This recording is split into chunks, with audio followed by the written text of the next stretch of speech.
ça part. Bon clap. Connaissez-vous l'histoire du Titanic? J'ai découvert une histoire de folie. De folie! Connaissez-vous l'histoire de Giorgio Rosa? Ou bien l'histoire de l'île de la Rose? Insulo della Rosa. Non, non, tu la connais pas, non. Ce cher Giorgio, c'est un ingénieur italien qui est né dans les années 20 à Pologne. Jusque-là, rien de fou. Mais c'est dans les années 1950 que lui vient en tête une idée folle. Créer son pays. Wow! Est-ce que j'ai besoin d'en dire plus? Le mec a envie de créer un pays.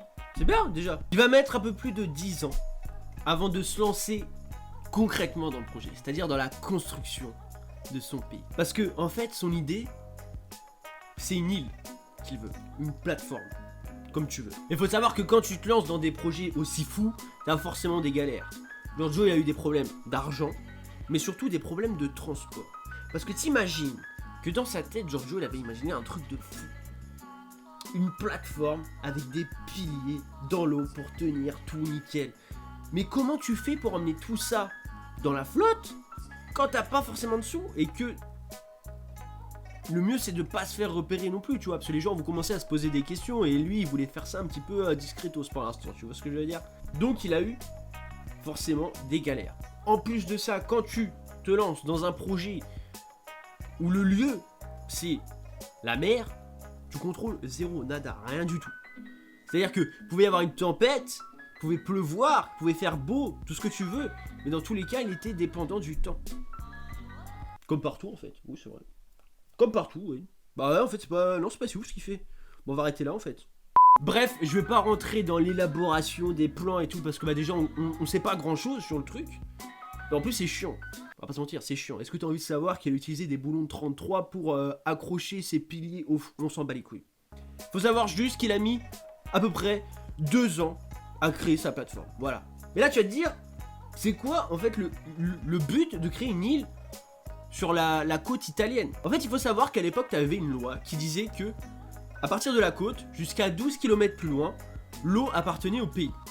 Mais Giorgio il est pas con. Il s'est mis à 12 km 500 pour implanter son île. Donc ça fait qu'en gros, il était indépendant. Il était pas sous les lois italiennes. Donc il était tranquille. Il pouvait faire ce qu'il veut, quand il veut. Rien que ça c'est fou, tu vois. Le gars est posé, enfin... Oh, qu'est-ce qui passe? Il a galéré mais il a pas lâché l'affaire. Et c'est en 1967 qu'il ouvre son île au public. Wouh! Mais l'île, elle est comment, au final? Comment est le produit fini? C'est une île de 400 mètres carrés! 400 mètres carrés! C'est énorme! Demande à tes parents la taille de ta baraque, elle fait pas 400 mètres carrés, j'en suis persuadé. Mais bon, après, l'idée, c'est qu'à la base, c'est un pays. Donc forcément, si tu compares 400 mètres carrés avec la taille de la France... Mais c'est déjà bien, le gars l'a construit! Il l'a construit. Et chose essentielle, il a réussi à choper l'eau potable de là où il était, grâce à une foreuse. Donc déjà, le gars peut boire en toute tranquillité, siroter, petit verre d'eau, paysage, tout ça. Mais qu'est-ce qu'il y a maintenant sur l'île? Parce que voilà, c'est bien, mais tout ça, ça coûte des sous. Et pour rembourser tout ça, Giorgio, il a décidé de mettre des activités en place sur l'île. T'avais un bar, t'avais un restaurant, t'avais une discothèque, t'avais une boutique de souvenirs et t'avais un bureau de poste sur l'île, seulement sur l'île. Moi je sais pas, je trouve ça fou. Enfin c'est trop bien en fait. Il est pas con Giorgio. Comme il est en dehors des eaux territoriales et qu'il appartient plus à l'Italie, quand tu lui payes un verre, je sais pas, petit coca, tu vois, le prix du coca, il se met tout dans la poche. Y a pas d'impôt, y a pas de taxes. Giorgio il prend tout dans la gueule. Il est pas con Giorgio. Il est pas con. Et en plus, il faut savoir qu'il y avait beaucoup de monde qui venait sur son île. Parce que t'avais des gens qui venaient de toute l'Europe. Mais quand les bateaux de croisière passaient à côté, ils s'arrêtaient, ils déposaient les touristes, ils allaient se balader et tout sur le truc. Bon, tu fais le tour vite fait, hein, je te rassure. Mais quand même, quoi. À mon avis, il a dû ramasser. Mais Giorgio, il s'est dit, c'est bon, quoi. C'est bien beau, ces airs de club de vacances et tout, mais on va officialiser le tout. Le 1er mai 1968, il déclare son indépendance. L'île devient alors l'Insulo Respublica de Insulo de la Rosas. Ça va être écrit là, c'est très long. Et ça devient un pays. Ça devient un pays à ses yeux, parce qu'après, il faut savoir que pour devenir un pays, t'as plein de trucs et tout à faire. Mais déjà, dans une république, qu'est-ce que t'as? Un gouvernement. Giorgio, il y a pensé. Les potes et les personnes qui pouvaient connaître, qui étaient là depuis le début, il les a nommés ministres. Donc t'as le ministre de la Finance, ministre des Affaires étrangères, ministre de la Communication, ministre du bar. T'avais tout ce qu'il fallait, en fait. T'avais 5 ministres. Puis bien évidemment, pour reconnaître son pays, il avait créé le drapeau, il avait créé ses timbres, et il avait voulu créer sa monnaie. Le problème, c'est qu'elle n'a pas eu le temps d'être frappée au métal et tout, métallurgie, tout ça, on en parlera plus tard, pas du tout. Et le 24 mai 1968, le gars pèse un max, conférence de presse sur l'île, il dit ça aux médias et ça fait le tour du monde. Le problème, c'est qu'en 68, bah t'as des trucs un petit peu plus connus quoi, liste photos de je sais pas ce qui s'est passé en 1968, peut-être que toi tu l'as vécu, je ne sais pas. Mais voilà, donc l'histoire de Giorgio à côté, bah elle était un petit peu comme une petite bombe autour de grosses bombes. C'est pas ouf comme comparaison, mais on l'apprend quand même. Du coup, t'as bien compris que pendant ce temps-là, en Italie, ils le regardaient pas forcément faire en tournant les doigts. Non, ils avaient envie d'intervenir, tu vois. Mais le problème, c'est que, à partir du moment où le pays, l'île, a pris son indépendance, bah si t'as envie de les faire chier, tu leur déclares la guerre.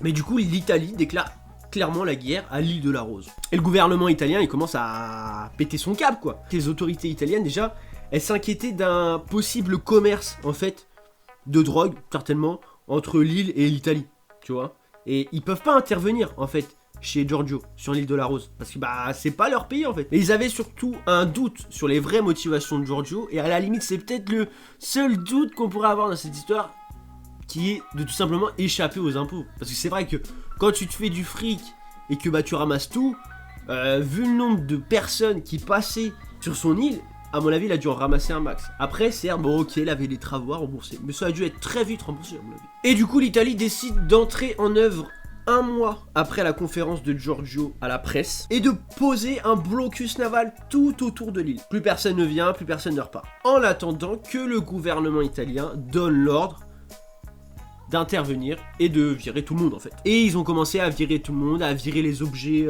qu'on pouvait transporter à la main pour éviter de les laisser sur l'île, en fait.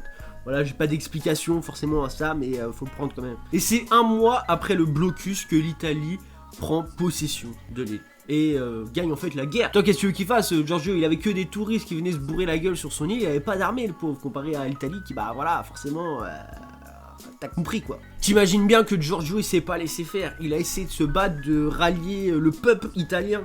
De son côté, la population qui, elle, vivait parfois sur son île. Parce que bah tu pouvais y vivre quand même. Quand tu regardes restaurant et tout, t'as de quoi vivre.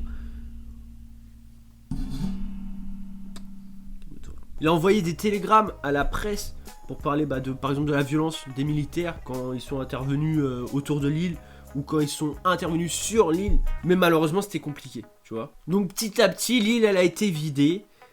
Et c'est en février 1969... que l'Italie décida de détruire l'île. Elle a été détruite à l'aide d'explosifs, il a fallu en mettre 2 couches quand même, parce que son île a été solide, aujourd'hui on se fout de sa gueule, mais elle est solide. Hein. 2 couches plus une tempête pour totalement la faire disparaître. Donc ça aura duré un peu moins d'1 an quoi. Je suis triste, ça se voit.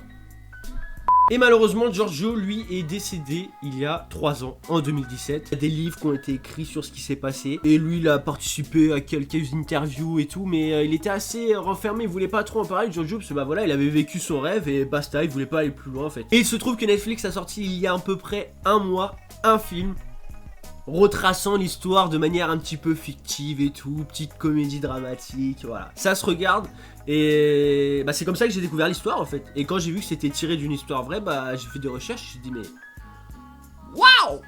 Enfin voilà, j'espère que cette histoire vous aura plu. Moi je la trouve ouf, donc c'est pour ça que j'ai voulu en faire une vidéo. Puis voilà, comme ça on se retrouve, bonne année et tout. Bon voilà, c'était l'occasion parfaite quoi. Je vous invite à aller voir le film sur Netflix. Voilà, si Netflix veut regarder cette vidéo, les sous. Bref, c'était la Bush. Ça fait plaisir de revenir. J'espère revenir au plus vite. Et puis voilà.